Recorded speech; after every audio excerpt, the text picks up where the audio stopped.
Hi, I'm Joseph Farah, and you may or may not know that long before I started WND.com, I was a Middle East correspondent, and as such, I've been, observing the Middle East, reporting on it, analyzing it for probably 30 years. So with Donald Trump having just visited Saudi Arabia and then moving on to Israel, a number of people have been asking me, after seeing the spectacle we saw in Saudi Arabia, what does all this mean? Is this a good thing, bad thing? What's going on over there? So I thought I'd take a few minutes to talk about that. Why did the Saudis treat President Trump so graciously? Well, the answer to that question is they're scared. Okay, Saudi Arabia is very isolated. It's facing existential threats from Iran and even some of the more extreme terrorist groups that they helped fund. It's not an easy, uncomplicated answer to provide. First of all, even the Saudi royal family doesn't agree on everything.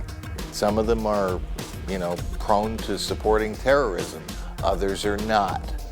But one thing they have learned, and certainly this king has learned, is that this terrorism that they have funded so extensively for decades has now become a threat to their own stability in Saudi Arabia. So we know that this king is sincere in what he did with Donald Trump this week.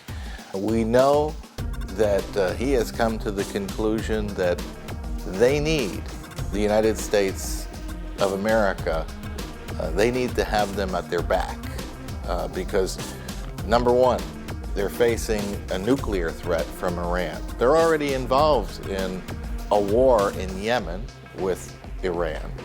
And Saudi Arabia has been a victim of terrorism itself. They're very concerned about what's going on in Syria, and they're very concerned about ISIS, which is out of control. Nobody can control ISIS, even Saudi Arabia. And so that's why they're scared. That's why they bent over backwards to meet with Donald Trump and to come to terms with Donald Trump and agree that they need to take the lead in fighting this radical Islamic extremist terrorist threat in their own backyard. Is there really a chance that Saudi Arabia can be a constructive partner in addressing the threat that ISIS poses, that Hezbollah poses, that Iran poses? Well, look, Saudi Arabia is one of the wealthiest nations in the world. They don't have a big military, but they could have a better military with some help from the United States. And that's part of what was discussed and agreed upon with President Trump this week. They are motivated. Saudi Arabia is not insulated from terrorist attacks itself. It's facing hostilities in Yemen from Iran and so forth. And the bigger threat, of course, of a nuclear Iran. That would be devastating to Saudi Arabia. A lot of people think, the first thing Iran's going to do if they get nuclear weapons is use them on Israel. I don't think that would be their first target. I think Saudi Arabia would be, and the royal family thinks that as well.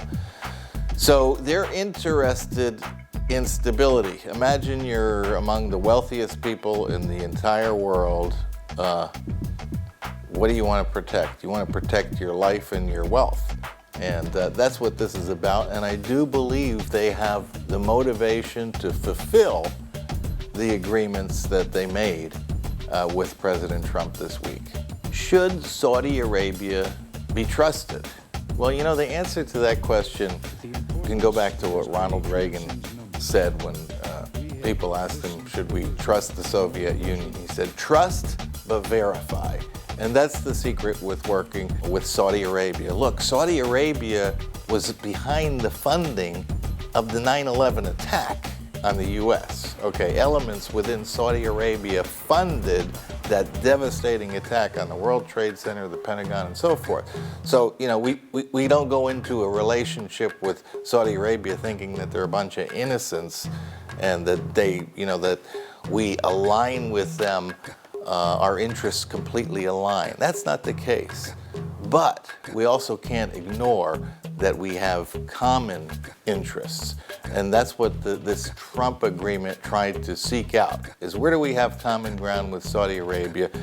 The United States is getting tired of fighting wars in the Middle East. We're no good at it. Let them fight their own war. That's the goal, and I think it's a good one.